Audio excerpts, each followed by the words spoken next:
ദൈവത്തിൻ്റെ അതിപരിശുദ്ധമായ നാമം വാഴ്ത്തപ്പെടുമാറാകട്ടെ. നമുക്കൊരു വചനഭാഗം വായിക്കാം. യാക്കോബിൻ്റെ ലേഖനം 4-ാം അധ്യായത്തിൻ്റെ 7-ാമത്തെ വാക്യം. ആകയാൽ നിങ്ങൾ ദൈവത്തിന് കീഴടങ്ങുവിൻ, പിശാചിനോട് എതിർത്ത് നിൽപ്പിൻ, എന്നാൽ അവൻ നിങ്ങളെ വിട്ട് ഓടിപ്പോകും.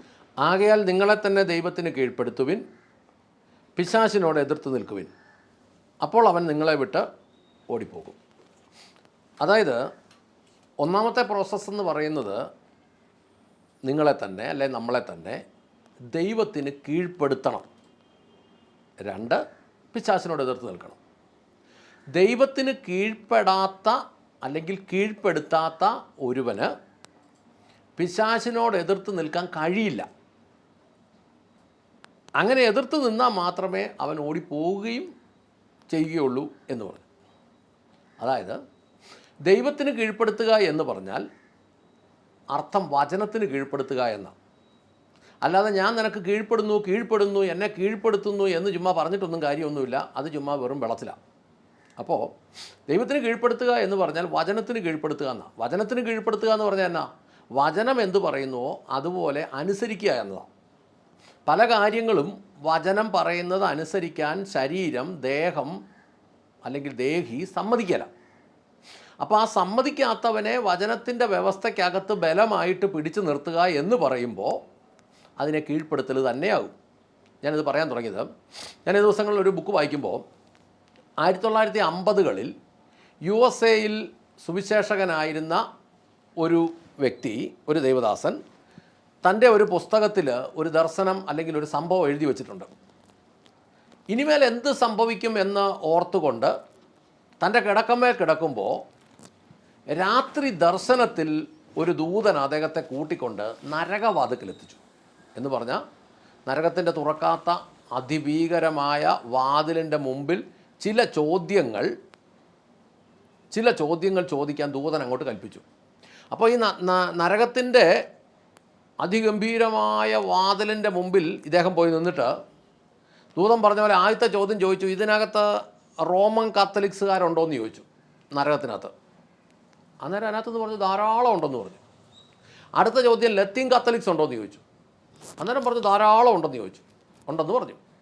അടുത്ത ചോദ്യം എന്ന് പറഞ്ഞ് യാക്കോബ ഓർത്തഡോക്സുകാരുണ്ടോ എന്ന് ചോദിച്ചു. ഇഷ്ടം പോലെ ഉണ്ടെന്ന് ചോദിച്ചു. ഉണ്ടെന്ന് പറഞ്ഞു. മാർത്തോമക്കാരുണ്ടോ എന്ന് ചോദിച്ചു. ക്നാനായക്കാരുണ്ടോ എന്ന് ചോദിച്ചു.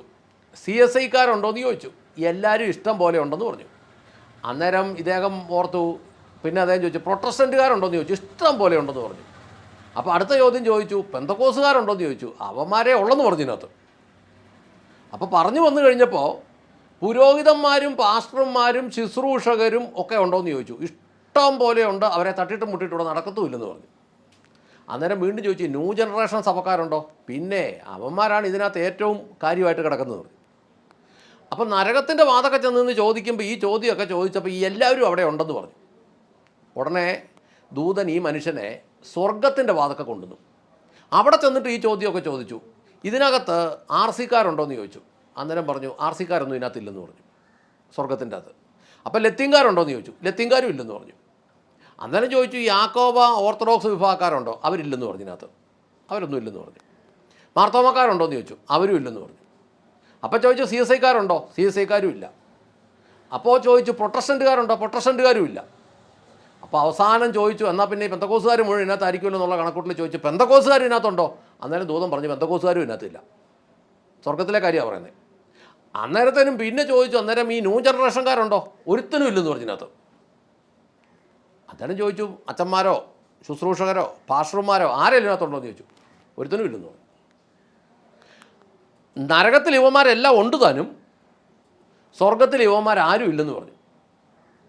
അപ്പോൾ ദൂതനൊരു ചോദ്യം ഇദ്ദേഹത്തോട് പറഞ്ഞു കൊടുത്തു. ഇനി സ്വർഗത്തിൽ ആരുണ്ടെന്ന് ചോദിക്കാൻ പറഞ്ഞു.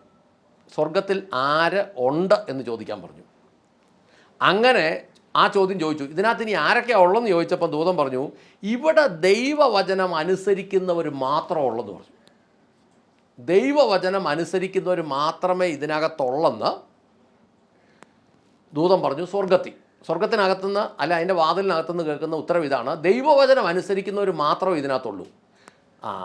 നരകത്തിൻ്റെ വാതൊക്കെ ചെന്ന് ചോദിച്ചപ്പോൾ ഈ സംഘടനാ സംവിധാനക്കാരൻ എല്ലാം അവിടെയുണ്ട്, പെന്തക്കോസുകാരൻ സഹിതം. അപ്പോൾ ദൈവത്തിൻ്റെ വചനം അനുസരിക്കുന്നവനെ മാത്രം മതി എന്നാണ് ഈ സംഭവത്തിൽ നിന്ന് നമ്മൾ മനസ്സിലാക്കുന്നത്. ഇനി ഒരു വാക്യം വായിക്കാം. യോഹന്നാൻ 12:48. എൻ്റെ വചനം കൈക്കൊള്ളാതെ ആ എന്നെ തള്ളിക്കളയുന്നവനെ ന്യായം വിധിക്കുന്നവനുണ്ട്. ഞാൻ സംസാരിച്ച വചനം തന്നെ ഒടുക്കത്തെ നാളിൽ അവനെ ന്യായം വിധിക്കും. സത്യവേദ പുസ്തകം അങ്ങനെയൊക്കെയാണ് പറയുന്നത്. അതിനകത്തും വേണമെങ്കിൽ ഒടുക്കത്തെ നാളെന്നും പറഞ്ഞൊരു വാക്കുണ്ട്. വേണേ അതിൻ്റെ ഒടുക്കത്തെ എന്നുള്ള ഭാഗം മാത്രം നമുക്ക് പിടിച്ചിട്ട് നമുക്ക് വേണേൽ ഇതൊന്നും കൊള്ളുകയില്ലാത്ത വാക്കുകളെന്ന് പറയാം.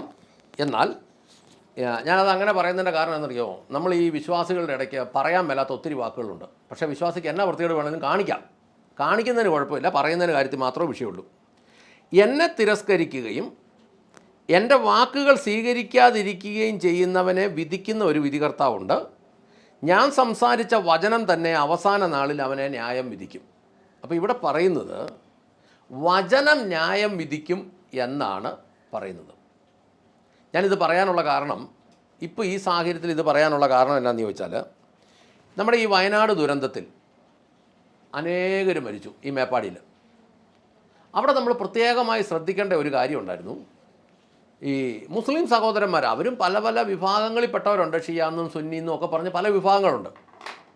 പക്ഷേ അവിടെ മരണങ്ങളുണ്ടായപ്പോൾ അവരതിനകത്ത് പ്രത്യേകിച്ചൊരു ആശയ വ്യത്യാസമൊന്നുമില്ലാതെ അവരുടെ എല്ലാ മഹലുകളും തുറന്നു കൊടുത്തു. എല്ലാ മഹലുകളിലും കുഴികളുണ്ടാക്കി അവരുടെ ആളുകളെ എല്ലാം അവർ നെടുനീളം അതിനകത്ത് സംസ്കരിക്കുന്ന ഒരു സംവിധാനം ഉണ്ടാക്കി. ഞാൻ കേരളത്തിലെ ക്രിസ്ത്യൻ വിഭാഗങ്ങളോട് ചോദിക്കട്ടെ, RC-കാരൻ, LC-കാരൻ അല്ലെങ്കിൽ കേരളത്തിലെ ക്രിസ്ത്യൻ വിഭാഗങ്ങൾ അങ്ങോട്ടും ഇങ്ങോട്ടും ഇത് തുറന്നു കൊടുക്കുമോ? തുറന്നു കൊടുക്കുകയില്ലെന്നുള്ളതാണ് 100% സത്യസന്ധമായൊരു കാര്യം. ഞാൻ തന്നെ ഞങ്ങളുടെ കൂട്ടായ്മകൾക്ക് ആദ്യകാലങ്ങളിൽ സെല്ലുകളില്ലായിരുന്ന കാലത്ത്, ശവക്കോട്ട ഇല്ലായിരുന്ന കാലത്ത് പലരോടും ചെന്ന് ചോദിച്ചു, ഒരു സെല്ല് തരാമോ, അല്ലെ ഒരു സെല്ലിനുള്ള സ്ഥലം തരാമോ, വിലയ്ക്ക് തരാമോ? അവർ പറഞ്ഞു ഞങ്ങൾ സെല്ലൊന്നും തരികയില്ല, വേണമെങ്കിൽ ഞങ്ങളുടെ കൂടെ കൂടിക്കോ, ഞങ്ങൾ അടക്കാം. ഞാൻ ഇതിനു മുമ്പ് ഒരു വീഡിയോയ്ക്കകത്ത് പറഞ്ഞിട്ടുണ്ട്. ഒരു ചർച്ചുകാർ വെച്ച പരസ്യം ഇങ്ങനെയായിരുന്നു. ചർച്ചുകാർ വെച്ച പരസ്യം സെമിത്തേരി അറ്റാച്ച്ഡ് ചർച്ച്. സത്യത്തിൽ കേരളത്തിലെ ക്രിസ്ത്യൻ വിഭാഗങ്ങൾക്ക് ലജ്ജ തോന്നേണ്ടതല്ലേ ഇത് കണ്ടു കഴിയുമ്പോൾ? മുസ്ലിങ്ങൾ കാണിച്ച, ആ സഹോദരന്മാർ കാണിച്ച ആ ഒരു സ്നേഹ കൂട്ടായ്മ, യേശുവിൻ്റെ ശിഷ്യന്മാർ എന്ന് പറയുന്നവർ ഇവിടെ ഇപ്പോൾ പല പള്ളികളിലും പോലീസാണ്, അടിപിടിയാണ്, പിടിച്ചെടുക്കലാണ്, കോടതി കേസാണ്, സംഭവം എവിടം വരെ എത്തിയിരിക്കുന്നു. അപ്പോൾ ശരിക്കും ഈ കർത്താവായ യേശു ക്രിസ്തുവിൻ്റെ മനുഷ്യ സ്നേഹം, കാൽവരിയാഗം, അവസാനത്തുള്ളി രക്തം വരെയും തൻ്റെ ശരീരത്തിൽ നിന്ന് ഒഴുക്കിയ ശേഷം നമുക്ക് വേണ്ടി മരിച്ച് 3-ാം നാൾ ഉയർത്ത് ഇന്നും ജീവിച്ചിരുന്ന് പ്രകടിപ്പിക്കുന്ന ആ സ്നേഹം, അത് വെച്ച് നോക്കുമ്പോൾ ഇതൊക്കെ പലപ്പോഴും നമ്മൾ മറ്റ് മനുഷ്യരിൽ നിന്ന് പഠിക്കേണ്ട അവസ്ഥയിലേക്ക് ദൈവസഭകൾ എത്തിയില്ലയോ എന്നതാണ് യഥാർത്ഥത്തിലുള്ള ചോദ്യം. അങ്ങനെയെങ്കിൽ ഇന്ന് ദൈവജനം യഥാർത്ഥത്തിൽ മാനസാന്തരപ്പെടുന്നില്ലെങ്കിൽ ഭയാനകമായ ഒരു ഗതി കാത്തിരിക്കുന്നു എന്ന് ഓർക്കണം. യാക്കോബ് 4:7 ഒരിക്കൽ കൂടെ നമുക്കത് വായിച്ചാൽ, ആകയാൽ നിങ്ങളെ തന്നെ ദൈവത്തിന് കീഴ്പ്പെടുത്തുവിൻ, പിശാചിനോട് എതിർത്ത് നിൽക്കുവിൻ, അപ്പോൾ അവൻ നിങ്ങളെ വിട്ട് ഓടിപ്പോകും. അപ്പോൾ ഈ ഭാഗം വായിച്ചപ്പോൾ നമുക്ക് മനസ്സിലാകുന്ന ഒരു കാര്യം, വിശ്വാസികളാണേലും പുരോഹിതന്മാരാണേലും പാസ്റ്റർമാരാണേലും ആരായിരുന്നാലും ദൈവവചനത്തിന് കീഴ്പ്പെടുത്തുന്നില്ലെങ്കിൽ